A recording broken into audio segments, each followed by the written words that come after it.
بسم الله الرحمن الرحيم الحمد لله رب العالمين وصلى الله وسلم على نبينا محمد وآله وصحبه أجمعين kelimadii labaad oo duruustii ramadaanka ku saabsaneed oo aan rabno inaan uga dhigno tixano waxaan ka soo hadalnay sidii ramadaan loo soo dhoweynayo iyo qiimaha uu ilaahay agtiisa iyo mu'miniinta uu ka leeyahay ramadaan baan ka hadalnay intii aan tafaasiilka hoose u gelin yaa waxaan doonaynaa inaan ka hadalno cajalkan bacdu axkaami ramadaan liannahu dadka waxay xoogga saaraan ramadaan markii la joogo ramadaanka maxaa uu iiga burayaa maxaan ku idhaahdaa uu iigu ansaxayaa midda ay maanta dhan ku waswaasayaan taa weeyaan marka taa baan rabnaa inaan kelimo yar aan ka niraahdo liannahu aan wanaagsanayn annagoo ramadaan iyo qiimihiisa ka hadlayno inaan waxba haba ku saabsanaatee axkaamtiisa aanan ka hadlin marka waxaan xasuusinaga ah inaan ramadaanka aan sheegno in xaalaad uu soo maray bidaayadiisii markii ilaahay uu nagu farad yeelayay marna meel haddii laga fiirina wuu sahlanaa haddii ictibaar kale loo fiirina waa adkaay mar wuu sahlanaay oo markii la farad yeelayay ilaahay subxaanahu watacaala dadkoo dhan inay soomaan kuma farad yeelin wuxuu iri ninkii rabana ha soomo ninkaan soomi karinne hal miskiin ha iska quudiyo marka ninkii maanta awood leh kulaylkan iyo dhibkan iyo gaajada hal miskiinuu quudi jiray soonkiina markaa waa ka dhici jiray marka bihada alictibaar haddii loo fiiriyo waa sahal weliba dadka oo awoodda lahaa oo kari kara inay maskiin quudiyaan wuu u sahlanay laakiin qad yaquulu qaa'il ninkaas hadduu u sahlan yahay ninkii miskiinka ahay soo murug geli mayso isma dhahay maanta haddaan aniga waxaa isa lahay dhibkan waan ka badbaadi lahay oo aniga miskiin baan iska quudinaya saas ma aha liannahu ninka miskiinkaa oo hadda inuu asiga sooma ay tahay ninkaa kale inuu anfuro oo awoodda leh maslaxa ugu jirto liannahu ninka la quudinaa buu noqon doonaa maanta uu soonnaa ninkii maanta anfurnayo oo qaniga ahaa wuxuu anfurinayaa ninkii soonaay waajib sharci bay ku tahay marka baynamaa ninkaas habeen iyo maalin wax ma haysanin laakiin hadda habeenkii uba wax helay naftigeeda waxaa weya waa meel labadii qofba faa'iide ugu jirto ninkii qaniga ahaa iyo ninkii faqiirka ahaybu wabictibaarna wuxuu ahay marka loo fiiriyo waa mid adag lianna waxa uu soonku ka bilaabi jiray markii la fard yeelay ugu horeysay cishaha buu ka bilaabi jiray mar salaada cisha haddii la dukada wuxuu la mid noqon jiray adigoo salaada hadda anagoo salaada fajarka dukanay kadib wax ma cuni karna soo ma ah ayaga wuxuu ugu soo bilaabi jiray salaada cisha marka habeenkii badigiisa yacni 10 saac oo habeennimo iyo 12 saac oo maalmeed iyo isla soomi jireen wax 20 saac gaari kara hadduusan ka badnaan jirin marka labadaas xaalo uu soonka soo maray marka adigu waxaa hadda lagugu sheegayaa inaan ilaahay ku mahadino annaga waxaan la soo kulunay qaybtii dambo oo haddii loo fiiriyo qaybtaas kale ka fududay marka tan hore ilaahay asoo ishaaray wuxuu iri wacala aladiina yutiiquunahu fidyatun طacaamu miskiin dadka soonka inay soomaan kari karo waxaa laga rabaa fidyatu طacaamu miskiin nin miskiin ee raashinkiisa inay isku furtaan markaasa layidhi wa an tasuumuu khayru lakum markii aayadda aakhirkeedii marka labadiiba waa loo khiyaar geliyey dadkii kari karo inay soomaan waxay heli karaan inay soonkii ka badbaadaan oy miskiin quudiyaan marka laakiin haddii inay soomaanaa ka fiican inay miskiin quudiyaan labadiiba waa loo dhigay laakiin mid baa loo fadilay waa marxalo waaye marxaladan kale oo cishaha ugu bilaabato ilaahay markuu subxaanahu watacaala oo arintii uu ku farad yeelay dad badan ay ku adkaatay lianna waxaa waye dadka haddiis maantaoo kale annaga joogo guryaha fafadhiyo soonka dhan u faaruqsan ma ahan dad beeraley dad xoololey wakhtigaas la jiray wax guri iyo meel lagu nasta maba jirinba ninkii maanta dhan asoo soo shaqaynayo yaa markuu yimaado uu anfuro salaadii cishe la aado khalaas soonkiyaa u bilowday marka oonkii gaajadii maanta dhan sidaasuu ku baaqi ahaa marka waxaa dhacday ninbaa markuu maqribki dukaday ou anfur islahay xaaskiisa wax islamaba haysabo waa iska duruuf baa iska jirta markaasuu intuu ay baxday tiri waxaan kuu soo raadinaa waxaad cuntid intuu saas lahay buu saa isku kala bixi maaga oo iska dhacay rag kalena waxa weeyaan markay anfureen oo cishaheedu dukadeen oo ay saaxdeen ay dumarkoodii ay raja ka gashay ay markaa waxay sameeyeen jimaac ama isu tag labadii qofba xaraj bay ku dhaceen dadna waxa weeyaan soonkii wakhtigiisii markii la gaaray yay buriyeen dadna waxa weeyaan ayagoon waxba cunin bay soonkii maantay kii kale ku xiriiriyeen marka labadaba dhibba ayaa ku dhacay marka ilaahay subxaanahu watacaala uu ka fududay uxila lakum leylata siyaami arafathu ilaa nisaa'ikum huna libaasun lakum wa antum libaasun lahun waxaa la yidhi habeenkii horta dadkii oo dee dumarkooda u tageen bacda alcishaa oo dhib dareemeen waa u fasaxnay baa layidhi habeenkii maxaa yeelay calima allaahu annakum kuntum takhtaanuuna anfusakum fataaba calaykum wacafaa cankum ilaahay waxaa ogaaday wuxuu idiin amray waxaan ahayn inaad samayseen ood khiyaano aad ku dhacdeen marka ilaahay waa idinka towba aqbalay waa in idiin cafiyey intaa horta dembigii waa loogu dhaafay hadda wixii ka dambeeyana fal'aana baashiruuhunna wabtaguu maa kataba allaahu lakum alayri hadda wixii ka dambeeyo bacda alcishaa ilaa fajarka salaada aadaanka dambe laga gaaro xaasaskiina waa idiin bannaan yahay baa ilaah yiri waxaa sii dheeraade wakuluu washrabuu xataa yatabayana lakum alkhayط اlabyadu min alkhayط اlaswadi min alfajr ثuma atimu الصiyaama ila اlleyl marka waxaa layidhi raashiinkiina iska cuna habeenkii oo dhan ilaa salaada subxeed aadaankeeda laga gaaro fajarka idiin cadaado na waa idiin bannaan yahay marka qoladaasna ilaahay uu ka towba aqbalay culayskiina waa ka riday marka isku soo aruuri oo labadii qeybba waxay ku soo dhammaatay faman shahida minkum الshahra falyasumhu horta wax khiyaar la yidhaahdo oo miskiinaan quudi kara waa soo dhammaatay ninkiiba bil ramadaan gaaro mukalaf ah oo nin oo baaliq oo caaqil ah oo haddana muqiim haduuba yahay waa inuu soomaa raashiin ma jiro soonkii bilaawgiisana waa la xadiday oo waxaa layidhi fajarkuu ka bilaabanayaa salaad subxeed haddii loo aadaamo ilaa guruubi shamsi maalintaas qoraxdeeda markay dhacday intaasaa la soomaya marka xaaladaas uu soo maray hadda maanta annaga maalintii keligeed baan dulqaadan la'na haddii habeenkii soomana la dhihi lahay soo dhib naguma ahaateen marka inaad xasuusnaatoo tiri alxamdulilah war waxaan ku suganahay waa takhfiif waa shay fudud weeyaan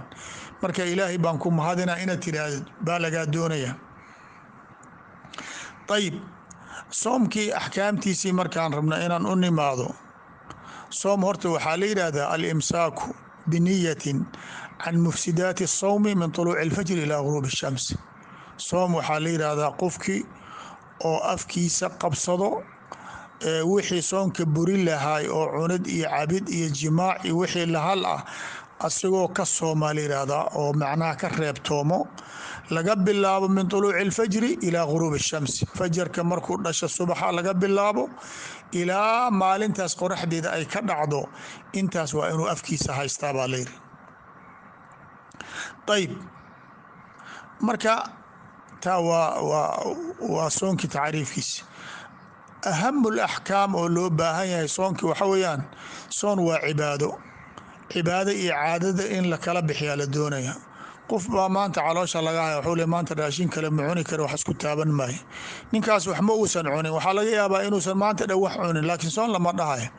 waxa soonkan soonka dhigaya waxa weeyaan waa niyad in la helaa niyada waa madkhalka soonka laga galo camal aan niyo lahayne ma ansaxayo laakiin niyadii waxa weeyaan wax sahlan waay marba haddii qalbigaadu ku soo dhaco biri inuu soon yahay adigana aad soomaysid waaba niyeysatay soonkii sida uu ibnu qudaama fi lmuqni u yiriyay idaa khatara bibaalihi ana gadan sowm wa annahu saa'imun fiihi faqad nawa siyaam haddii qalbiga kaga dhacda biri inay soon tahay uuna soomaya niyadii waaba la xasilayba marka niyadii ma aha wax u baahan alfaad gooni waqti loo diyaariyo maqhribka laga bilaabo ilaa salaadii subx aadaankeeda waqti kamid haddaa saas u niyeysatid oo hawaanidaas qalbigaada soo gasho soonki waa niyeysatay marka saa weeyaan walidaalika waxaa la yidhahda wax isweydiin leh waxa weeyaan in camalkii loo niyeysto shayga la qabana in camal loo niyeysto dhib weyn ma keenay waa sahlan tahay ilaahay hadduu nagu kalifi lahay camalkii uuna faray inaan samayno aan niyana aan u samaynin waxay noqon lahayd waxaan la keri karin niyadii ma aha wax oo soo taxsiilinteeda dhib weyn u qaba ma aha annagaa laakiin isku tashdiidinayn dad badan oo soomaalida ka mid ah waad ogtihiin taariikhda lasoo maray welina laga yaabo tuulooyinkii magaalooyin inay ka jiraan inay dad baa dee in rabaan in ayaga mar kastaba loo baahan yahay oo dee ayaga loo yimaado markaasaa lagu leeyahy soonkii waxa weeyaan waa ladiin xeraya dadkii markii maqribka laga baxa nawaytu sawma gadin iimaanan billaahi waxtisaaban wakada wakada ayaa la leeyahay waxaa la doonayaa caamadaas in laga faa'iidaysto oo dee la yidhaahdo ninkan lagama maarmi karo marka dad baa waxaa weeyaan maqribka markii la dukada inuu wixii u akhriyo qaarkii ay rakacaad dhaafeen intuu u yimaadaan ila sheekhu afka noo xerbal waxa weeyaan adiga dadkii hore waan soo gaari wayne haddana waa loogu celinaya qaar tasawaru waxaa jiro ama baadiye ama safar ama meel kale jiro sheekhii wuxuu afka u xeri jiray alla waay marka waxaa lagu leeyahay berri ma soomino xalay afka wax noo xiraan waynay fiir waxyaalaha bidacda oo diinta aan ka mid ahayn markii lagu daro dhibka ay keenayaan nin hadduu iska niyeysta biri waa soomaya qalbigiisa geli ka ansixi lahay yaa waxyaale inta loo sameeyey oo wuxuu aaminay ninkii wixii aanan hadduusan helin inuuba soonkii ka ansaxaynin dad badanaa lagu arkay sidaas alxamdulilaahi wixii hadda waa sii yaraadeen waa la ogaaday ayib waxaan rabnaa soonka waxyaalo badan oo ku buraa laakiin laba shay baa waxyaa soonka fasaadiso waxna waa wax xisi ah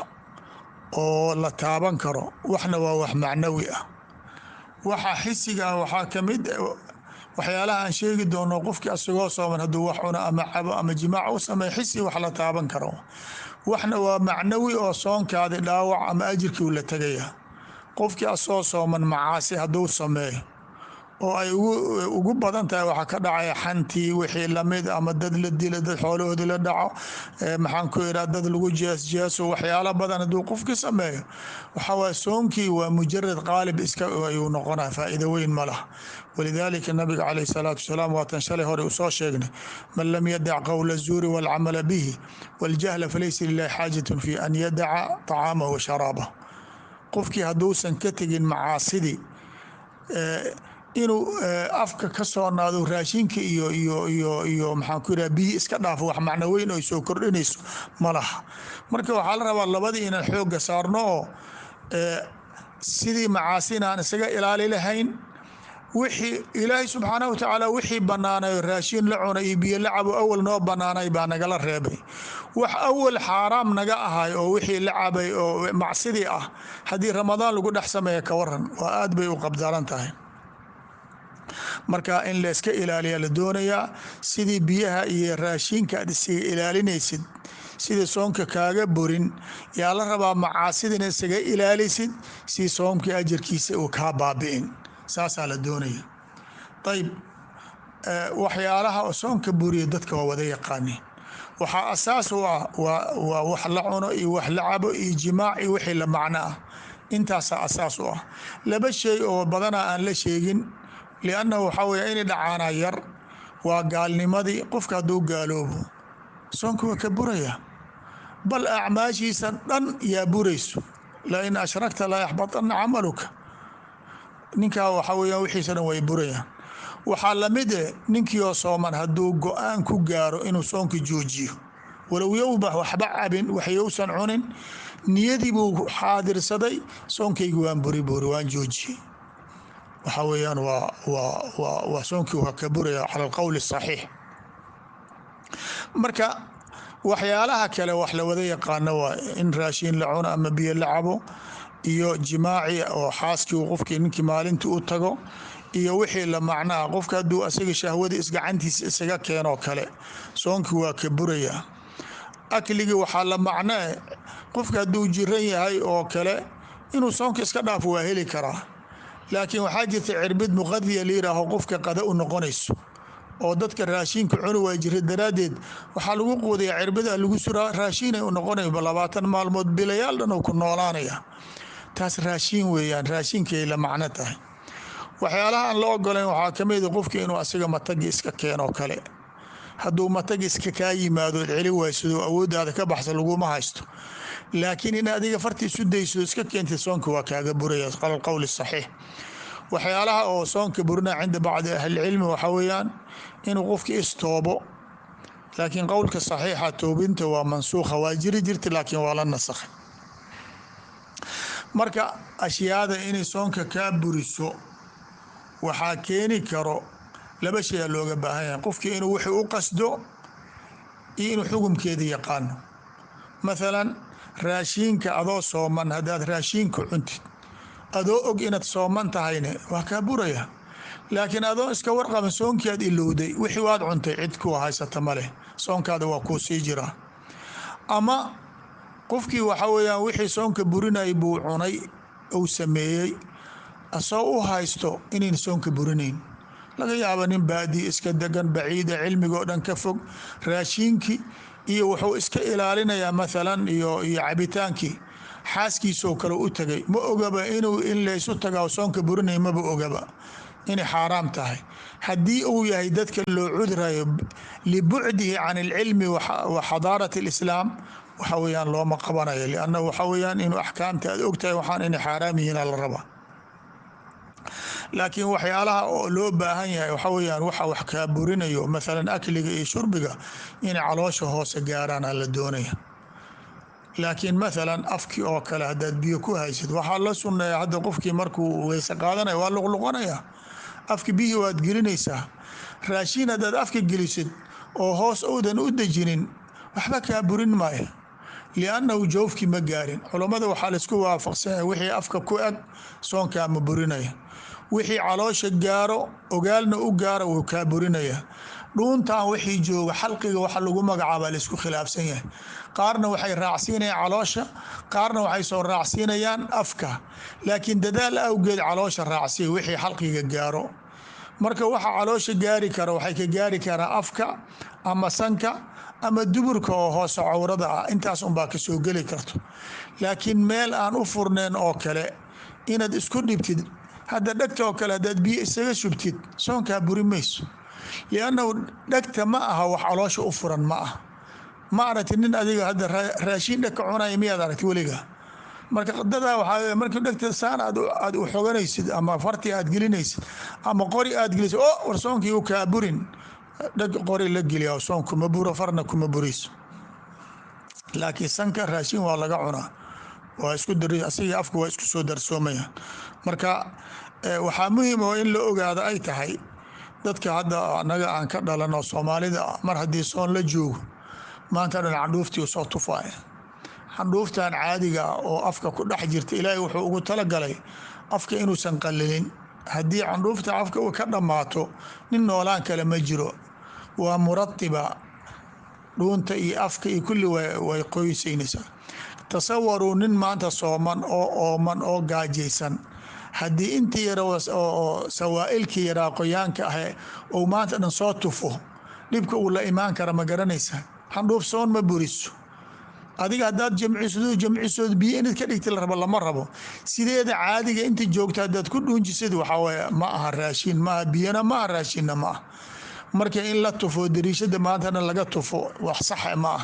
oo marka ay meesha inta ku tagto ay tuqsi balaaye ka dhalato oo dadka caafimaadkooda dhaawac u geysatid saxta ma ah waxyaalaha xaakada ah oo madaxa ka soo degayo taasay culimada waxaa leeyahay raashin ay kamid tahay raashin ma ahna laakiin soonkii ma dhibaysaa makruuhaadka lagu daraa in waana shay mustaqdar oo xun ayadaas in lasoo tufaa la doonaya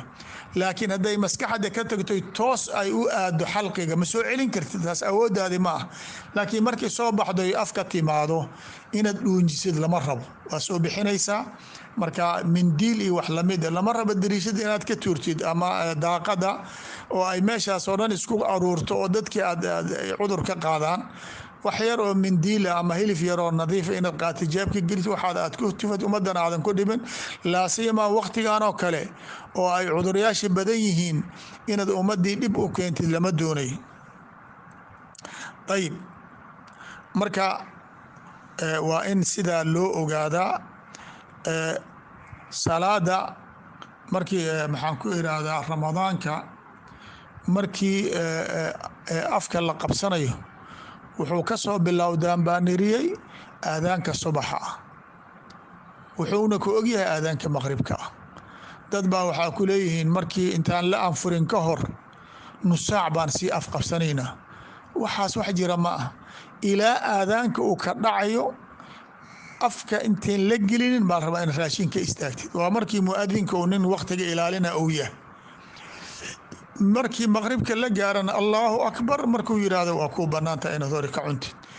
dad baa waxay samaynayaan aadaankii oon la gaarin oo subaxii nus saac ama hal saac ka hor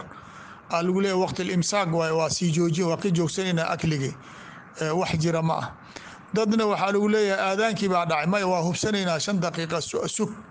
haba aadaame, laakiin aadan waxaan rabnaa inaan mugdiga uu galo. waa diin shiica. shiicada waxay leeyihiin aadaanka maqribka markii la aadaamo ma anfacaysa inuu mugdi noqdo ilaa xidigaha laga arkay dib u dhigayaan.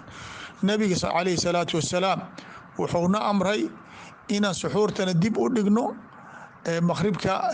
futuurkana aan soo hormarino. markii horeba laga aadaamo laga anfuro yaa la doonaya. axkaamtaa yaryar waxaan ugu talagalay inaan la dhihin axkaamtii waad ka tagtay.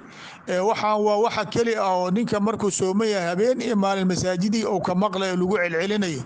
marka adna macaani kale inaan ugu sheekeeyaan doonaya haddii ilaah yidhaahdo. assalaamu calaykum waraxmat ullah.